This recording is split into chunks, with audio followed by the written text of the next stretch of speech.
de la anamnesis, de la exploración anamnéstica, me lleva a una buena evaluación y a unos buenos resultados diagnósticos y terapéuticos.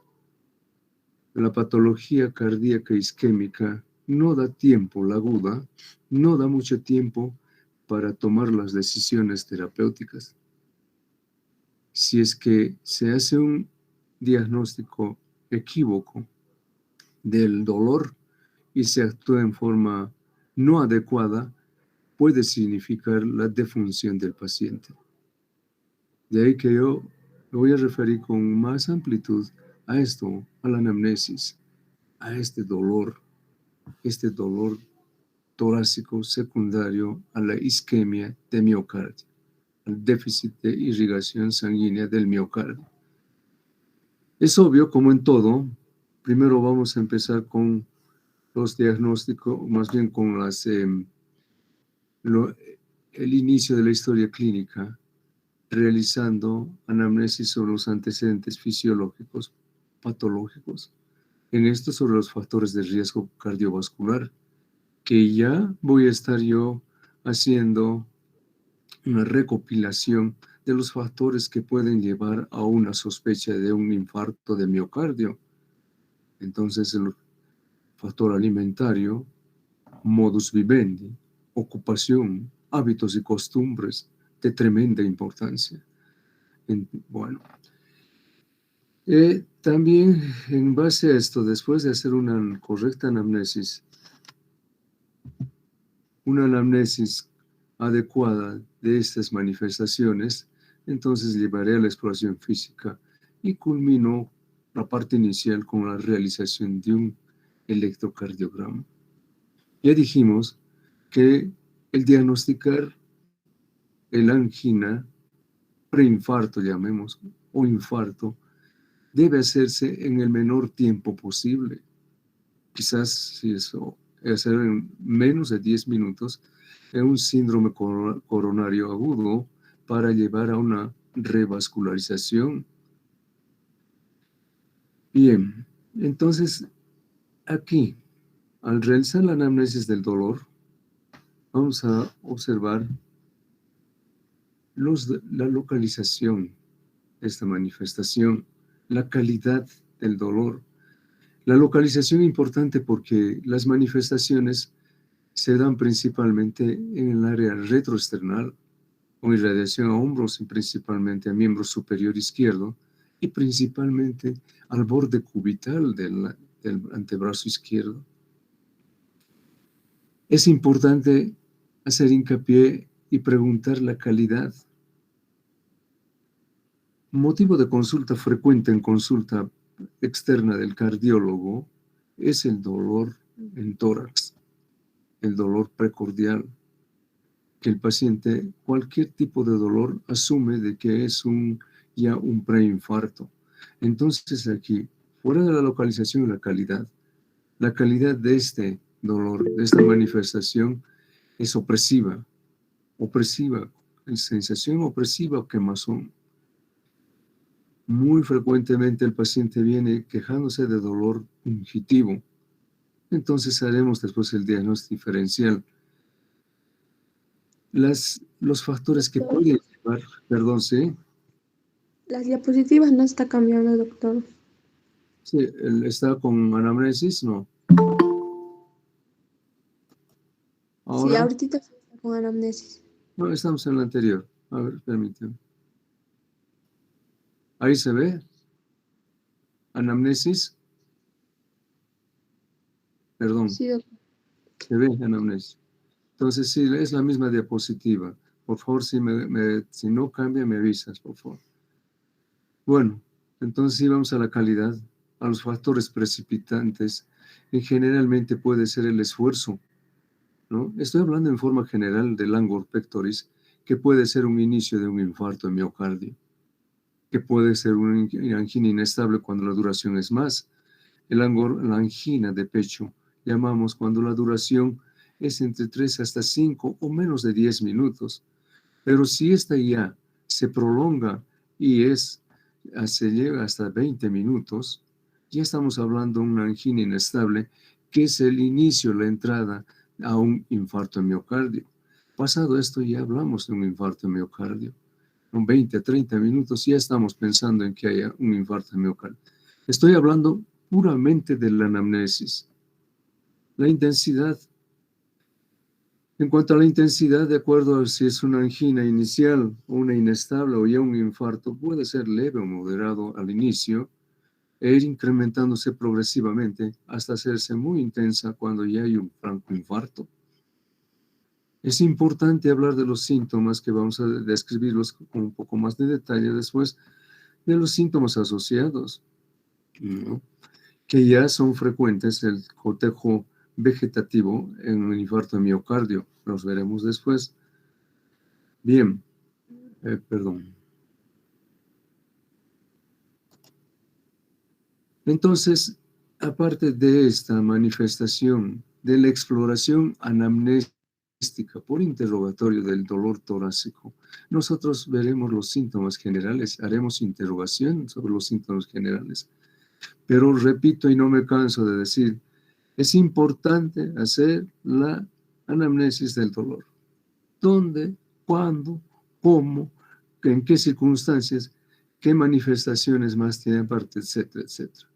Después el paciente nos referirá los síntomas generales, tales como sudoración, palidez, piel fría, estado nauseoso, puede tener vómitos y es frecuente cuando el infarto ya se hace presente la sensación de muerte inminente. El paciente tiene esa sensación de muerte inminente y cuando ya el infarto tiene compromiso hemodinámico, ya hay una oclusión de una arteria importante que ustedes vieron al principio en la exposición del doctor Max Quiroga, se presenta ya déficit de contractibilidad, déficit de irrigación y lleva a la disnea, a la sensación de falta de aire. Esa sensación, fíjense qué importante la anamnesis. Entonces, puede haber acompañado de palpitaciones, que son manifestaciones de arritmias cardíacas, ¿no? Las arritmias. Y otras manifestaciones menos frecuentes, como puede haber elevación térmica, irritabilidad, sensación de confusión, somnolencia, etcétera. Somnolencia cuando ya hay compromiso hemodinámico, cuando ya hay falla ventricular y esta no ya sea de importancia. Realizando la historia clínica dijimos al principio que los factores de riesgo son importantes para dirigirme en el diagnóstico. Hay factores de riesgo que pues algunos son modificables, otros no. Y también vamos a hablar de los inciertos. No modificables, es más frecuente la patología coronaria a cierta edad en el hombre y también en la mujer pasada la menopausia, ¿no? Pasados los 40, 45 años, aunque hoy por hoy es mucho más, cada vez es menos la edad a la cual estos padecimientos se están observando, ¿no? Antes era extraño encontrar a una edad temprana, 35, 40 años, ahora cada vez se ve a menos edad. El sexo predominantemente en varones. Al realizar la historia clínica hablaremos de la historia familiar. Será frecuente en algunos pacientes que tengan familiares, padres, hermanos, tíos, etcétera, que hayan tenido patología coronaria, infartos, etcétera. Hay algunos factores de riesgo que no pueden modificarse, ¿no? O más bien que pueden modificarse, perdón, como antecedentes patológicos. Es hipertenso el paciente, tiene presión arterial, se ha detectado niveles elevados de colesterol y triglicéridos, hay antecedentes de diabetes mellitus, es diabético el paciente, ¿no? Y en antecedentes patológicos, tuvo ya algún evento en algún territorio no coronario que haya referido que tuvo una obstrucción en las arterias de los miembros inferiores que requirió tratamientos por cirugía cardiovascular. Y ya antes aquí, entre los factores modificables, los hábitos y costumbres.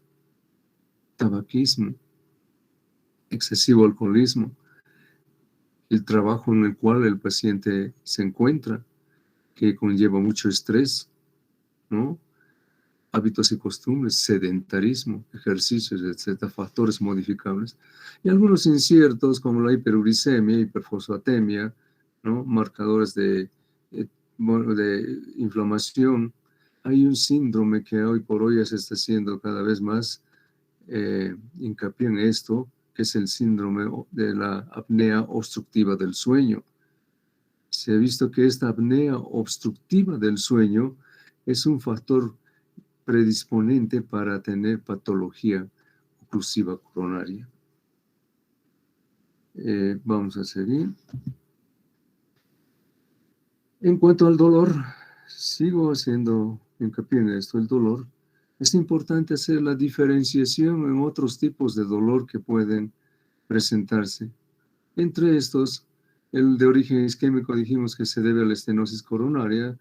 La miocardiopatía hipertrófica tiene, por ese desbalance entre el aporte de sangre y la cantidad de miocardio, ahí puede haber una angina. La hipertensión severa, mal controlada, puede llevar a una angina. Estos son los factores de origen isquémico. Una insuficiencia aórtica importante, como veremos en síndromes valvulares, también puede condicionar esto, y también patología del lado derecho. Hay factores como la anemia, ¿no? Los niveles bajos de hemoglobina, hematocrito, que también pueden condicionar una isquemia cuando esta es de magnitud. Hay algunos factores que no son de origen isquémico. Frecuentemente se confunden con infarto miocárdico, que hay que hacer miocardio, por lo cual hay que hacer una diferenciación, la disección de aorta. Padecimiento que tiene alguna similitud en cuanto a las manifestaciones dolorosas, problemas de inflamación del pericardio, pericarditis, una importante insuficiencia mitral secundaria al prolapso de la válvula mitral. Pero hay factores no cardiovasculares, frecuentemente, que nos llevan a la consulta del paciente. En esto veremos si en síndrome de condensación, los de origen pulmonar, la famosa neumonía, el dolor de puntada de costado, ¿no? Que se da en el lugar donde hay la condensación y hay una irritación de la pleura, la pleuritis. Pero las características son distintas. El paciente indicará que el dolor es fungitivo, que aumenta con los movimientos respiratorios y localiza con un dedo el dolor. Cuando hay una ruptura de la pleura que da lugar a un neumotórax, un acúmulo de aire en el espacio virtual del pulmón, entonces en el espacio virtual puede llevar a un neumotórax que condiciona un dolor también de tipo fungitivo. Muy frecuentemente, y esto ocurre en la práctica, es experiencia personal, los dolores de origen gastrointestinal, el famoso reflujo gastroesofágico, el espasmo del esófago y la úlcera péptica, pero más que todo el reflujo gastroesofágico, la patología esofágica. Es frecuente que el paciente inicialmente vaya al hospital del gastroenterológico pensando que es una patología de esta naturaleza. Ellos hagan la investigación, etcétera, y se llegue a la conclusión de que no había sido un reflujo gastroesofágico, sino que era otra cosa, y nos refieren inmediatamente al hospital Viedma, ya con el diagnóstico de angina de pecho o infarto miocardio, ¿no? Hay dolores de origen musculoesquelético como la costocondritis, inflamación de las articulaciones costocondrales, y que frecuentemente producen dolores, pero también de tipo distinto, no opresivo, fungitivo, con aumento de la sensibilidad a nivel del dolor dado por proceso inflamatorio. Otra causa, les dije que en cardiología, en consulta externa, una de las molestias que más lleva al paciente al médico es el dolor de tipo en la región precordial. Más frecuente cuando hay alteraciones tensionales psiquiátricas. angustia, tensión, estrés, etc., lleva a esta presentación de manifestaciones e inmediatamente el paciente piensa que es un proceso isquémico coronario. También hay los síntomas iniciales del herpes zóster, que puede antes de la manifestación de las lesiones cutáneas, mácula, pápula, vesícula, pústula, etc. Doctor, disculpe la molestia. No se estaba viendo las diapositivas como tal que usted está cambiando. Sí, ahorita no cambia nada, no se preocupe. El herpes zóster. Bueno, entonces vamos a hacer, ahora sí se ve el cambio. No, doctor. No, doctor, no cambia. Dolor torácico de origen pleurítico no está. No, sigue en semiología, anamnesis, doctor. Ah, perdón, entonces no está cambiando. No sé qué pasa.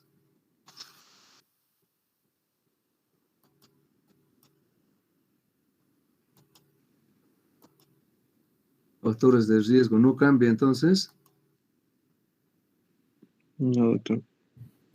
Creo que está presentando, no como tal el PowerPoint de la presentación, sino el PowerPoint en general, doctor. A ver, permítame, no sé esto cómo está. Ahí se ve el cambio, ¿no? Ahí sí. Sí. Dolor torácico pleurítico de origen, ¿se ve? Sí, doctor. Entonces, no se veía antes. Yo pensé que sí estaba cambiando. Perdón. Dolor torácico de origen pleurítico, ¿sí ven?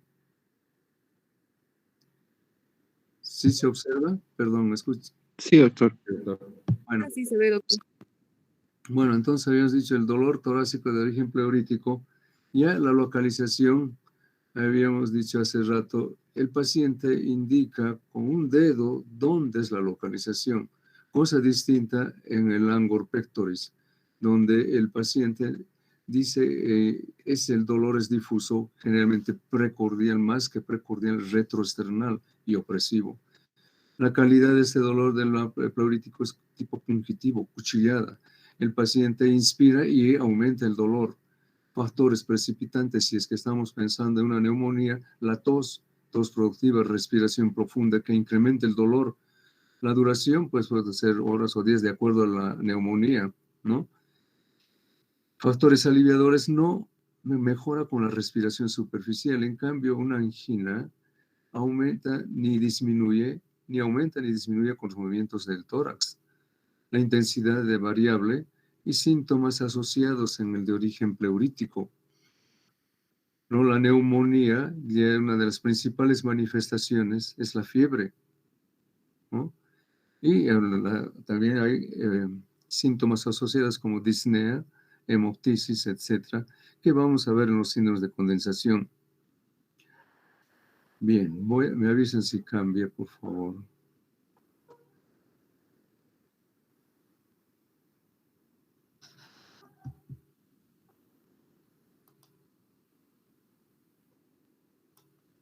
¿Sí cambió? Sí, doctor. Bueno, también ya habíamos hecho referencia al famoso dolor torácico de origen gastrointestinal, principalmente dado por el reflujo gastroesofágico, ¿no? Ya les dije que por experiencia personal es el más confundido con el origen isquémico.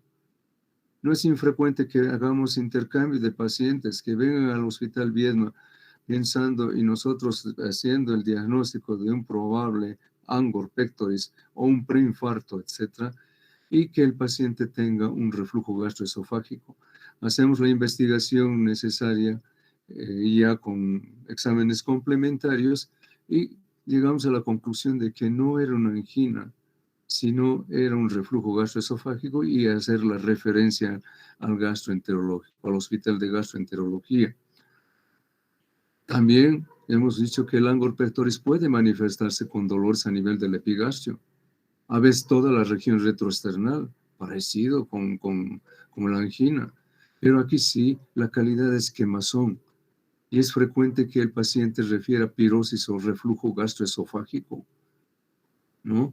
Y ahí tenga ya ahí, bueno, la correcta anamnesis, factores precipitantes, ingesta de alimentos, bebidas, ¿no? Irritantes, picantes, o muy frías o muy calientes, factores que alivian. En el otro no manifiesta, no lo mencioné, pero hay factores que alivian, por ejemplo, si el dolor se inició en esfuerzo en la angina de pecho, el reposo es un factor aliviador. En este caso, los antiácidos, productos lácteos, alcalinos, disminuyen las manifestaciones. Y así. Entonces, ya hablamos de la pirosis, de las náuseas, vómito, la regurgitación. Bien.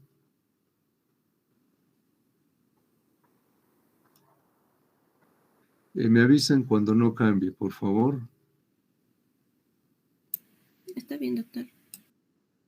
Entonces, ya hablamos del origen de los espasmos esofágicos, son otras de las manifestaciones dolorosas que pueden llevarnos a confusión.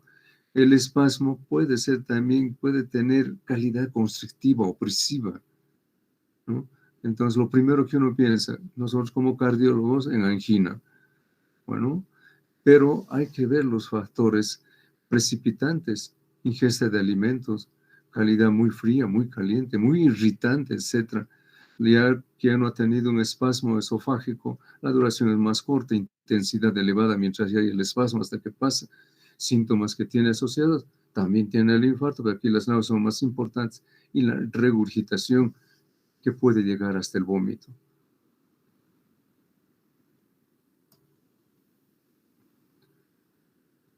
Otra de las manifestaciones muy frecuentes son el famoso dolor torácico de origen musculoesquelético, causa frecuente de consulta en cardiología, en medicina en general, por la irritación, por alteraciones, procesos inflamatorios costocondrales.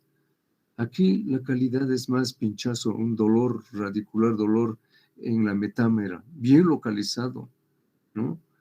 Los factores que sí precipitantes en el angio pectoris, no hay molestias en la inspiración, expiración es permanente. Aquí sí, los movimientos de la respiración profunda, un roce superficial, un apoyo sobre la zona inflamada, produce dolor, ya no están dando más, llevando a un dolor musculoesquelético.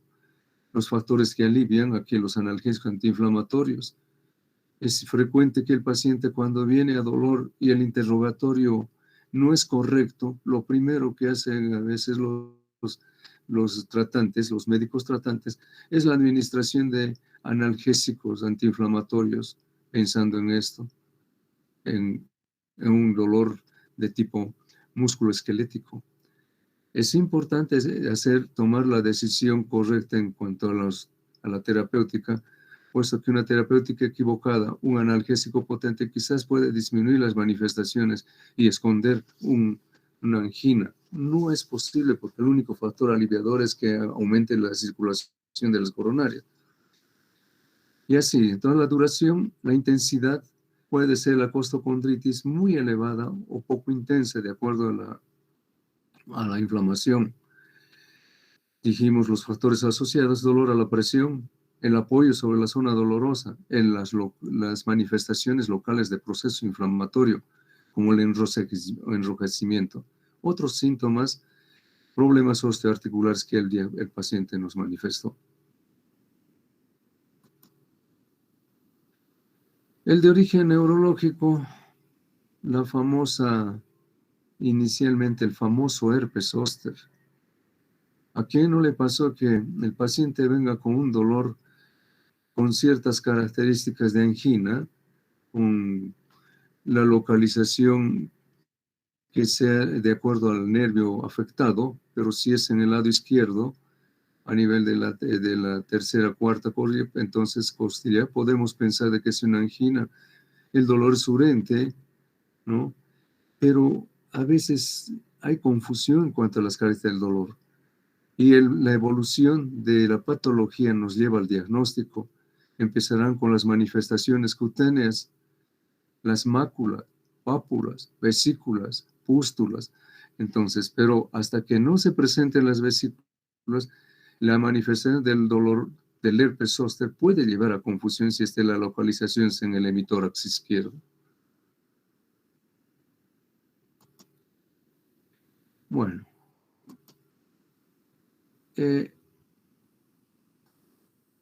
Angina, vamos a ver.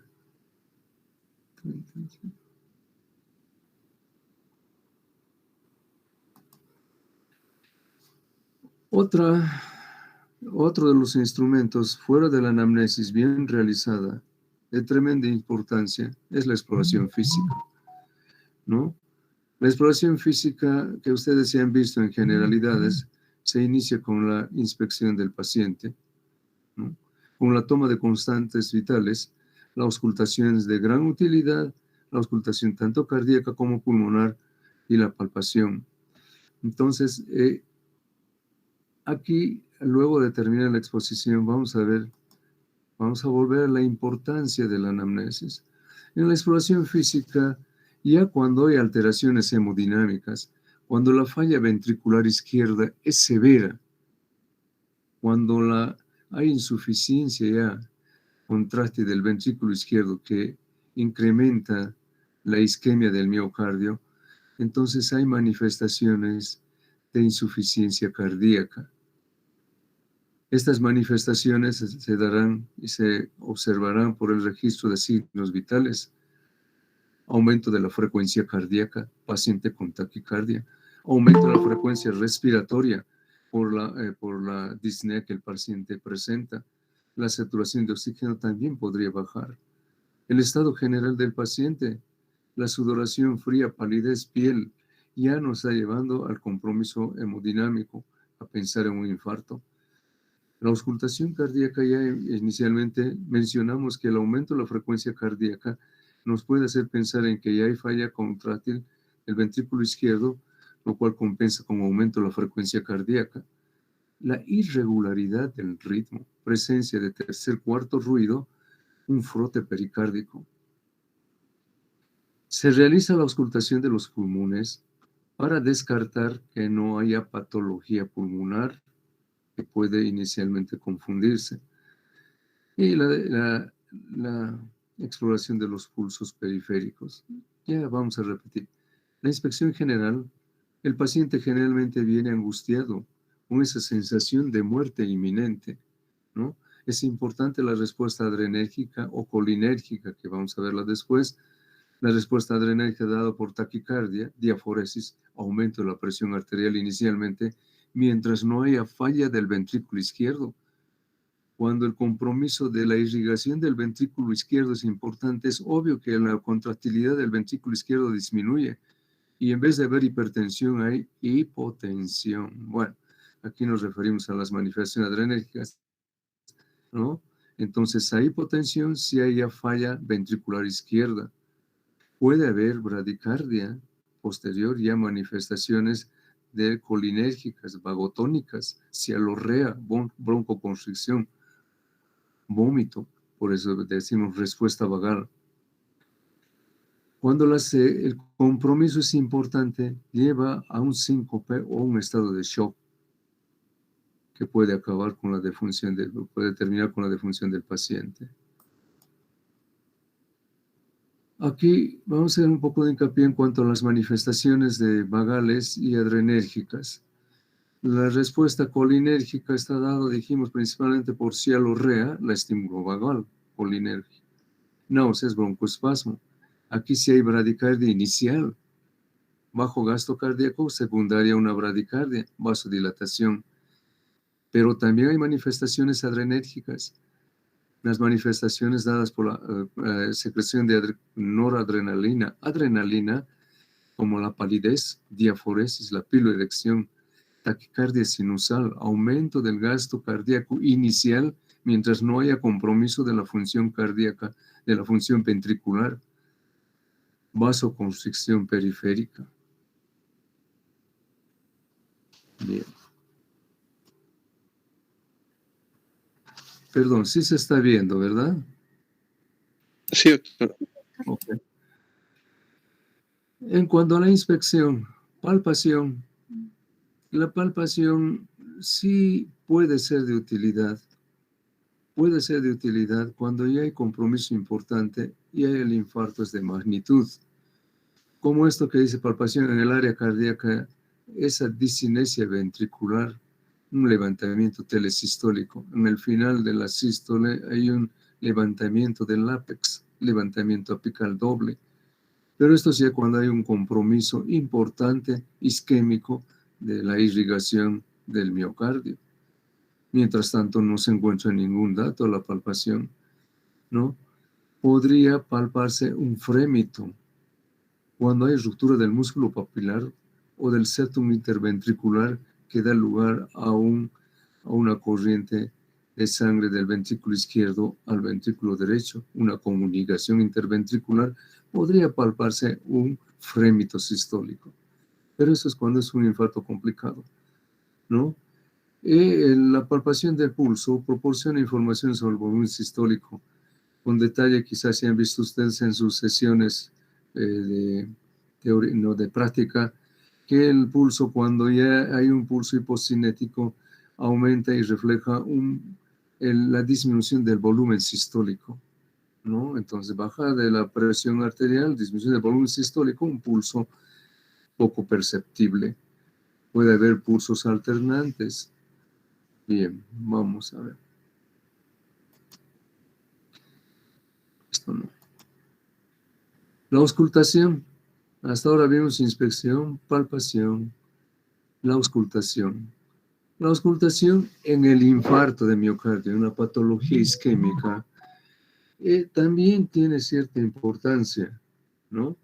Cuando, por ejemplo, se hace auscultación y se encuentra un tercer ruido, que ya es una manifestación de un compromiso de falla ventricular izquierda por la distensión del ventrículo izquierdo que se produce en el llenado brusco del ventrículo izquierdo, ¿no? Entonces puede dar lugar a un tercer ruido e incluso puede haber un cuarto ruido que lleva un galope ventricular, ¿no?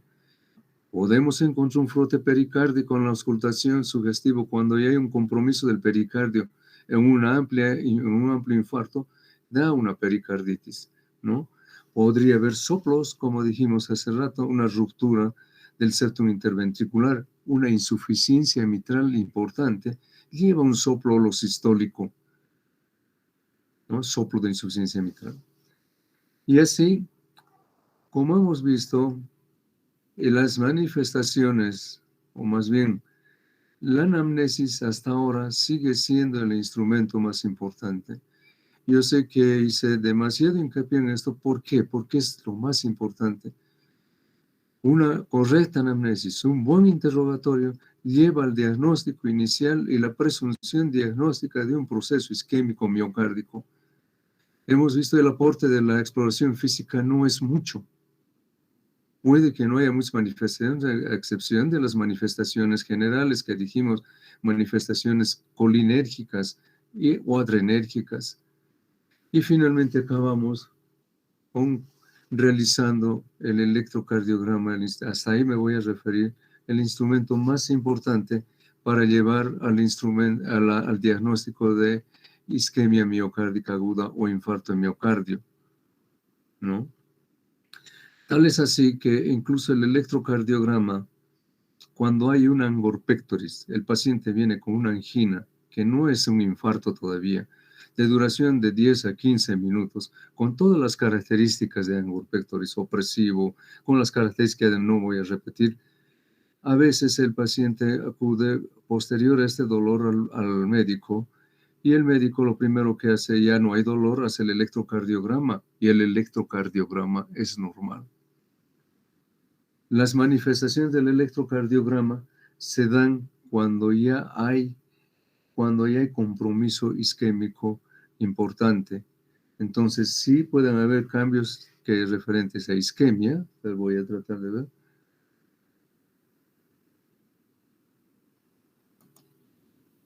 Vamos a hacer una exposición rápida y superficial sobre esto. Entonces, ¿qué veo en el electrocardiograma? ¿No? La fase isquémica, hay alteraciones y cambios en la onda T. La onda T puede hacerse negativa o muy positiva. Cuando es negativa se ve, ¿verdad? De la imagen. Sí, doctor. Cuando es negativa, hablamos de una isquemia subepicárdica. Cuando es francamente positiva, de una isquemia subendocárdica. Aquí en la imagen vemos una onda T negativa, ¿no? Cuando ya fuera de la isquemia y hay lesión antes de la necrosis, hay un solevantamiento, una elevación del segmento ST, un supradesnivel. Hablamos ya, el doctor Max les dijo del infarto con supradesnivel, pero también hay infartos sin alteración en la elevación del segmento ST. Y ya, también puede haber un solevantamiento o un infradesnivel. Este segmento se va para abajo, el segmento ST. Y finalmente la fase de necrosis. Cuando ya hay necrosis, hay manifestación de la onda Q, la cual se hace más profunda en la zona que comprometida. Bien, entonces para hacer, básicamente mi exposición estuvo referida más a la parte anamnéstica, exploración física. No quise hacer más introducción ni volver a repetir los otros exámenes complementarios que hay para hacer llegar al diagnóstico conclusivo, menos a la terapéutica. Agradezco su presencia, y perdón el error a la presentación de las diapositivas. Espero que les sirva de algo y les lleve a motivarse en cuanto al interrogatorio, que es lo más a veces tedioso que uno hace al principio. Dice, ¿para qué sirve? Yo hice mi especialidad en el Instituto Nacional de Cardiología. Cuando hice la residencia allí, yo antes había hecho medicina interna, y en medicina interna también se ve la parte cardiológica. Fui al instituto pensando de que yo ya sabía cardiología y hacer las historias clínicas así a la rápida y pues, sin mucho detalle. Ayer, en esa época, era frecuente que cuando no había una correcta transcripción de la anamnesia en la historia clínica, era frecuente que en la revisión de la historia clínica se lleve a la ruptura de la historia clínica, cosa que ya hoy en día no es posible. A ese grado llegado, ¿no? Entonces no se cansen de hacer el interrogatorio, de hacer una buena anamnesis y terminar con la exploración física. Muy bien, les agradezco mucho su presencia y perdón por los errores de presentación.